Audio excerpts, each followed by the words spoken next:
Hi ಎಲ್ಲರಿಗೂ ನಮಸ್ಕಾರ. ಇದು ಡೈಲಿ ವ್ಲಾಗ್ ಚಾಲೆಂಜಿನ 13ನೇ ದಿನ. ನಾನು ಇವತ್ತು ಸ್ಪೆಷಲ್ಲಾಗಿ ಈರುಳ್ಳಿ ಪಲ್ಯ ಹಾಗೆ ಪರೋಟ ಮಾಡ್ಕೊಳ್ತಾ ಇದ್ದೀನಿ. ಮೊದಲಿಗೆ ಮೈದಾ ಹಿಟ್ಟು ಹಾಗೆ ಚಿರೋಟಿ ರವೆ, ಸ್ವಲ್ಪ ತುಪ್ಪ, ಸ್ವಲ್ಪ ಸಕ್ಕರೆ ಹಾಕ್ಕೊಂಡು ಚೆನ್ನಾಗಿ ಕಲಿಸ್ಕೊಳ್ತೀನಿ. ಸ್ವಲ್ಪ ಮೆತ್ತಗೆ ಕಲಿಸ್ಕೊಳೋದ್ರಿಂದ ಪರೋಟ ಸಾಫ್ಟಾಗಿ ಬರುತ್ತೆ. ಚೆನ್ನಾಗಿ ನಾದ್ಕೊಂಡು ಕಲಿಸ್ಕೊಳ್ಬೇಕು. ಚೆನ್ನಾಗಿ ನಾದ್ಕೊಂಡು ಒಂದು ಅರ್ಧ ಗಂಟೆ ಕಾಲ ನಾನು ಹಿಟ್ಟನ್ನ ನೆನೆಯೋದಕ್ಕೆ ಬಿಡ್ತೀನಿ. ಇದು ನೆನೆಯೋಷ್ಟೊತ್ತಿಗೆ ಪಲ್ಯ ಮಾಡ್ಕೊಳ್ಳೋಣ ಅಂತಂದು ಒಂದು ಪ್ಯಾನಿಗೆ ಆಯಿಲ್ ಹಾಕ್ಕೊಂಡು ಸಾಸಿವೆ ಹಾಕಿ, ಸಾಸಿವೆ ಸಿಡ್ದಾದ ನಂತರ ಸಣ್ಣದಾಗಿ ಹೆಚ್ಚಿಟ್ಕೊಂಡಿರುವಂತಹ ಈರುಳ್ಳಿ ಹಾಕಿ ಚೆನ್ನಾಗಿ ಫ್ರೈ ಮಾಡ್ಕೊಳ್ತೀನಿ. ಇದು ಫ್ರೈ ಆದ ನಂತರ ಧನಿಯಾ ಪೌಡರ್, ಗರಂ ಮಸಾಲ, ಅರಿಶಿನ ಪೌಡರ್ ಹಾಗೆ ಚಿಲ್ಲಿ ಪೌಡರ್ನ ಹಾಕಿ ಇನ್ನೂ ಚೆನ್ನಾಗಿ ಫ್ರೈ ಮಾಡ್ಕೊಳ್ತೀನಿ.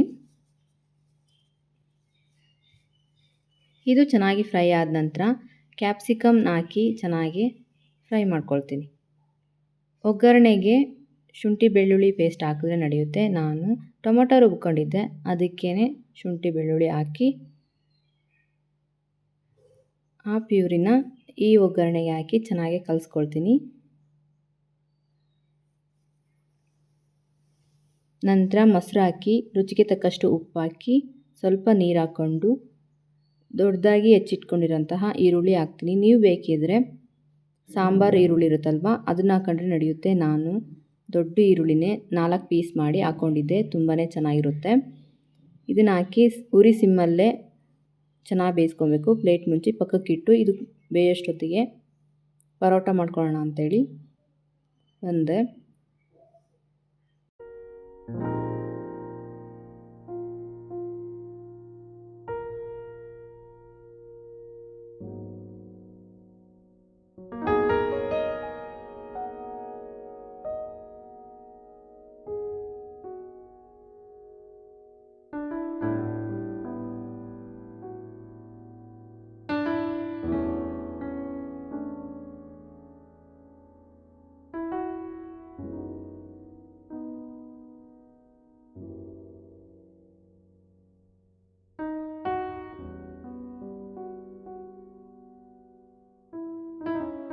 ಹಿಟ್ಟನ್ನು ಚೆನ್ನಾಗಿ ಇನ್ನೂ ಸಲ ಚೆನ್ನಾಗಿ ನಾದ್ಕೊಂಡಾದ್ಮೇಲೆ ಎಷ್ಟು ತೆಳ್ಳಗಾಗುತ್ತೋ ಅಷ್ಟು ತೆಳ್ಳಗೆ ಚಪಾತಿನ ಲಟ್ಟಿಸ್ಕೊಂಡು ನಂತರ ಚಾಕು ಸಹಾಯದಿಂದ ಈ ರೀತಿ ಕಟ್ ಮಾಡ್ಕೊಳ್ಬೇಕಾಗುತ್ತೆ. ಕೆಲವರು ಈ ರೀತಿ ಕಟ್ ಮಾಡಿಕೊಂಡು ಒಂದು ಶೇಪ್ ಮಾಡಿ ಎಣ್ಣೆಯಲ್ಲಿ ನೆನೆಯಿಟ್ಟು ಆಮೇಲೆ ಲಟ್ಟಿಸ್ಕೊಂಡು ಬೇಯಿಸ್ಕೊಳ್ತಾರೆ. ನಾನು ತುಂಬಾ ಆಯಿಲ್ ಆಗುತ್ತೆ ಅಂತಂದ್ಬಿಟ್ಟು ನಾನು ಈ ರೀತಿ ಮಾಡ್ಕೊಳ್ತಾ ಇದ್ದೀನಿ.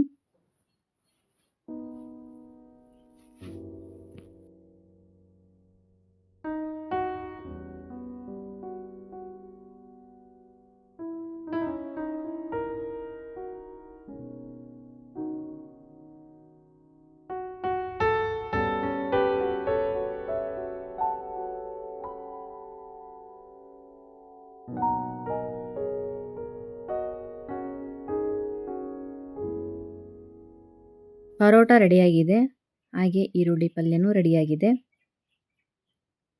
ವಾವ್, ಎಷ್ಟು ಚೆನ್ನಾಗಿ ಕಾಣ್ತಿದೆ ಕಲರ್ ನೋಡಿ. ಈ ರೀತಿ ಮಾಡ್ಕೊಂಡು ತಿನ್ನೋದ್ರಿಂದ ನಾನ್ ವೆಜ್ ಫೀಲೇ ಹೋಗುತ್ತೆ. ತುಂಬ ಚೆನ್ನಾಗಾಗಿದೆ. ಈಗ ಸರ್ವ್ ಮಾಡ್ಕೊಳ್ಳೋಣ.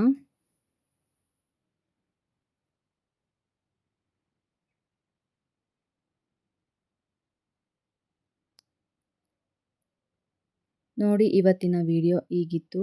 ಮತ್ತೆ ಮುಂದಿನ ವ್ಲಾಗಲ್ಲಿ ಸಿಗೋಣ. ಹಾಗೆ ಇನ್ನು ನನ್ನ ಚಾನಲ್ನ ಯಾರು ಸಬ್ಸ್ಕ್ರೈಬ್ ಮಾಡದೆ ನೋಡ್ತಾ ಇದ್ರೋ ಪ್ಲೀಸ್ ಸಬ್ಸ್ಕ್ರೈಬ್ ಮಾಡಿ, ಹಾಗೆ ಒಂದು ಲೈಕ್ ಮಾಡಿ. Thank you for watching.